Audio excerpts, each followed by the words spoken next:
우리가 다시 자천하기를 시작하겠느냐? 우리가 어찌 어떤 사람처럼 추천서를 너희에게 붙이거나 혹은 너희에게 받거나 할 필요가 있느냐?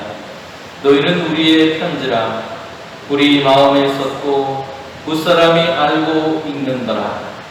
너희는 우리로 말미암아 나타난 그리스도의 편지니 이는 먹으로 쓴 것이 아니요 오직 살아계신 하나님의 영으로 쓴 것이며 또 돌판에 쓴 것이 아니요 오직 육의 마음판에 쓴 것이라.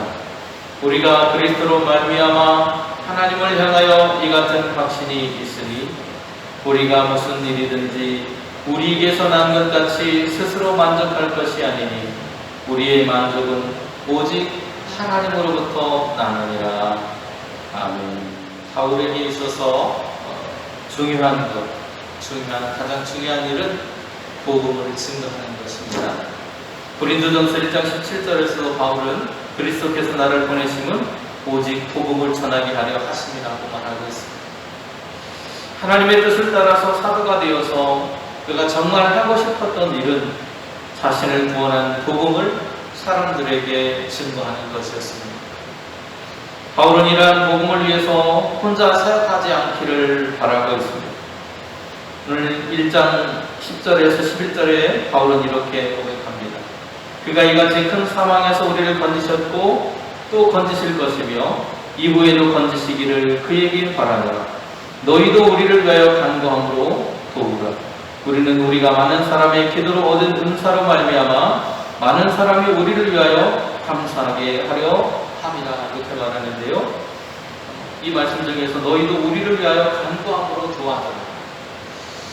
지금 현재를 보고 있는 고린도의 성도들에게 여러분도 우리를 위해서 우리가 복음을 전할 때에 복음을 전하는 것을 위해서 함께 기도해 주도록 도와달라고 기도의 협력을 요청하고 있다는 것입니다.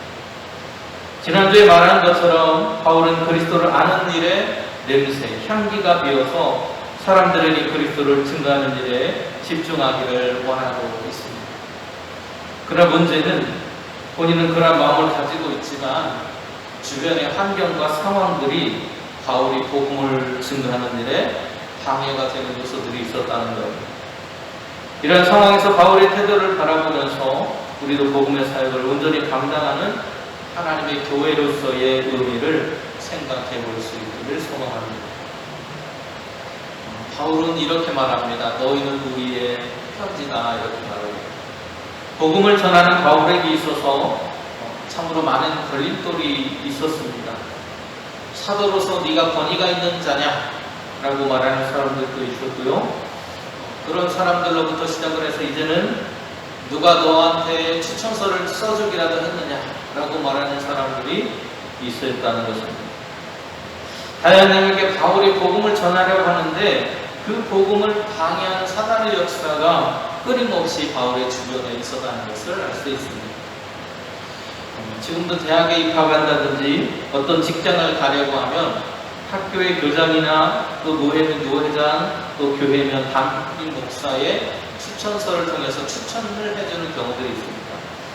이 사람은 믿을만한 사람이니까 당신의 학교 또는 노회 또 직장에서 이 사람이 잘 업무를 행할 수 있을 것입니다 라고 해서 추천을 해주는 거예요.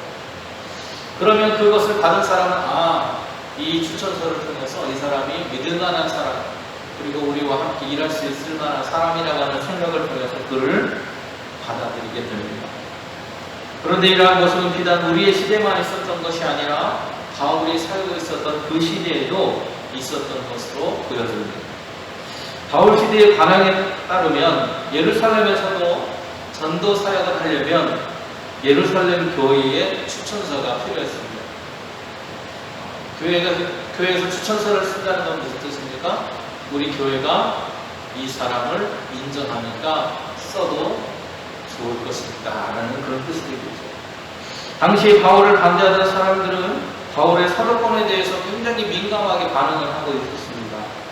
그래서 예루살렘 교회의 추천서가 없다는 이유를 통해서 많은 사람들이 바울에게 시비를 걸었습니다. 너 사도의 권위가 어디서부터 나느냐? 부터 시작을 해서 예루살렘 교회로부터 인정받는 사람들도 많은데 너는 그렇게 하지도 않았잖아 라고 하면서 바울에게 시비를 걸었다는 거예요. 그런 사람들을 향해서 바울은 고린도 교인 당신들이 바로 나의 추천서가 아니고 뭐라고 말할 수 있겠습니까? 여러분이 바로 나의 추천서예요. 그래서 나는 누군가의 추천서를 받을 필요가 없습니다. 그들이 말하는 예루살렘 교회의 추천서를 받는 게 아니고 하나님이 주신 복음을 가지고 여러분에게 내가 전했고 여러분이 복음을 받아들이고 하나님의 백성이 되었다는 그 자체가 내가 하나님으로부터 온 사람, 믿을 만한 하나님의 일꾼이라고 하는 걸 증거하고 있는데 내가 굳이 추천서를 받아야 되는가 이런 뜻이에요.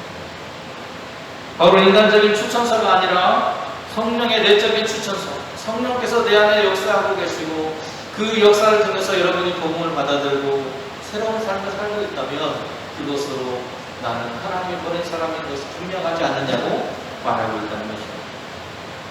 그래서 우리가 함께 읽은 2절에서 세번역이라고 하는 번역본으로 읽어보면 이렇습니다. 여러분이야말로 우리를 천거하여 주는 추천자입니다. 그것은 우리의 마음에 적혀 있습니다. 모든 사람이 그것을 알고 믿습니다. 우리의 마음에 복음이 있는 것을 보고 사람들이 그 사람은 복음 안에 있는 사람, 성령의 사람, 하나님이 보낸 사람이구나 라고 하는 것을 알 수 있고 또 그 모습을 보고 많은 사람들이 하나님께로 돌아왔다는 사실을 고백하면서 바울이 자신의 추천서가 바로 여러분입니다 라고 말하고 있다는 거예요.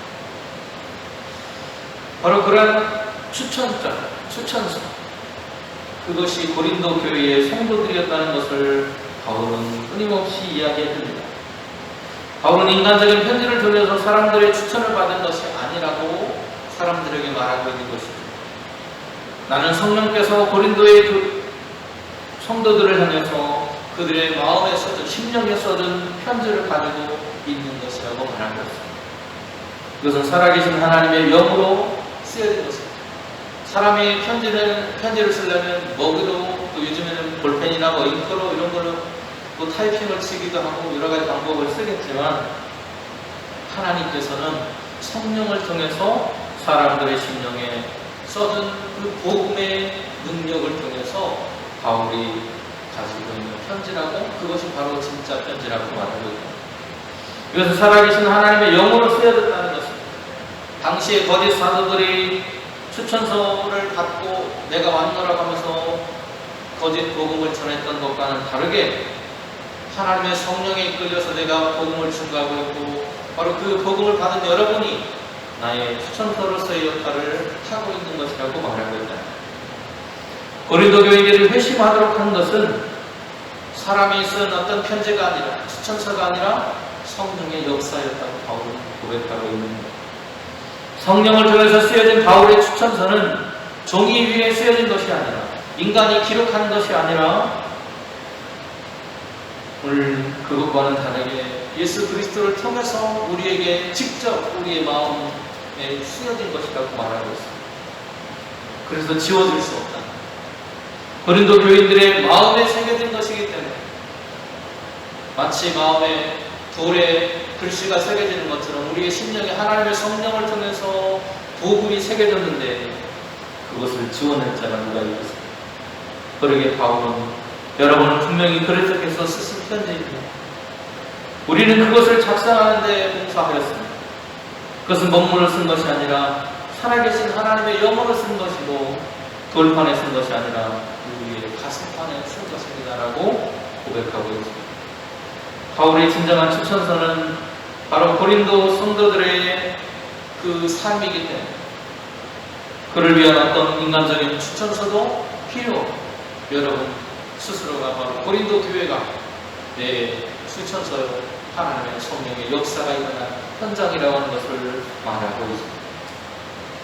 바울은 고린도 교인들이 자신의 사도직에 대해서 추천서를 받아오라고 말하는 것에 대해서 오히려 여러분이 내 추천서라고 하는 확신을 가지고 그것은 그리스도를 통해서 우리에게 주어진 것이라고 바울은 말합니다. 자신의 성결이나 재능에 의한 것이 아니라고 고백하고 있는 것. 오늘 자신의 성결이나 재능에 의해서 하나님께서 우리에게 예수 그리스도를 통해서 주신 것이라고 말하고 있습니다. 사도적인 직무를 수행하는 친구를 그는 섬겼습니다. 하나님의 자녀는 그리스도의 약속의 말씀에 확신을 갖고 나아갑니다. 그리고 그리스도의 증인이 된 삶을 살아야만 합니다. 하나님께서는 우리가 우리의 직무를 수행할 수 있는 능력을 주시는 분이십니다. 우리를 부르신 것이 하나님이시기 때문에 그 하나님이 내게 능력 주신 분이라고 하는 인식을 가지고 우리가 복음을 전하게 될 때 오늘 우리는 승리하는 복음 전도자로서의 삶을 살아갈 수 있습니다.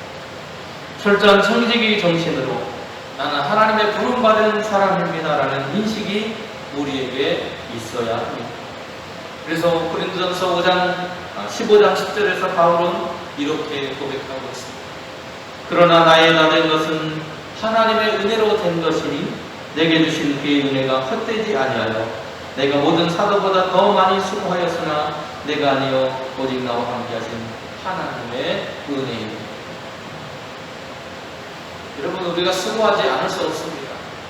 우리에게 주어진 사명을 감당하기 위해서는 우리가 수고하고 애써야 됩니다. 그러나 그 모든 수고와 애씀을 가능하게 하는 것은 하나님의 주신 은혜와 성령을 통해서 가능하다는 사실을 우리는 결코 잊어서는 안 된다는 것입니다. 사랑하는 여러분, 저나 여러분이나 그리고 바울이나 모두가 하나님의 부름을 받은 사람들입니다. 복음을 전하기 위해서 하나님의 부름 받은 사람이라고 하는 것을 우리는 기억하고 그것을 인정할 수 있어야 됩니다. 그때 우리는 하나님의 복음을 온전히 증거할 수 있는 힘과 지혜를 하나님께로부터 얻게 될 것입니다. 오늘도 하나님의 은혜를 통해서 우리에게 주어진 시간, 우리에게 지어진 기회들을 통해서 하나님의 영광을 드러내며 살아갈 수 있는 저와 여러분이 될 수 있기를 소망합니다. 그때 바울이 자신을 감싸고 있었던 수많은 걸림돌, 네가 사도냐, 너는 추천서도 받지 못했지 않느냐, 너는 변덕스러운 사람이나 수많은 이야기들을 했지만 그것을 뛰어넘을 수 있었다. 그리고 하나님의 복음의 사역자로서 그에게 주어진 그 사명을 감당할 수 있었습니다. 그처럼 오늘 우리도 우리에게 주어진 시간과 기회를 하나님의 영광을 드러낼 수 있는 복음의 기회로 삼고 그 사명을 감당하며 나아갈 수 있기를 주님의 이름으로 축원을 드립니다. 그때 저와 여러분의 삶 속에 진정한 하나님의 만족으로 충만하게 될 것입니다. 우리를 만족하게 하시는 하나님, 세상의 만족함으로가 아니라 하나님께서 주신 사역을 감당하고 하나님께서 주신 은혜를 은혜로 알고 하나님이 우리를 부르신 하나님이신 것을 고백하며 주신 사명을 감당하기 위해 온 마음 온 뜻을 다해 그 사명을 감당하고 하나님이 주시는 참된 만족과 기쁨으로 우리의 삶이 가득할 줄로 믿습니다. 그 하나님을 바라보며 오늘도 믿음의 승리를 얻어내는 저희들이 될 수 있도록 인도해 주시고 그때마다 성령의 충만함으로 성령의 인도하심을 통해 우리의 걸음걸음을 이끌어 주셔서 하나님의 자녀답게 복음의 증거자답게 살아가는 저희들이 되게 하여 주시옵소서. 예수님의 이름으로 기도드립니다. 아멘.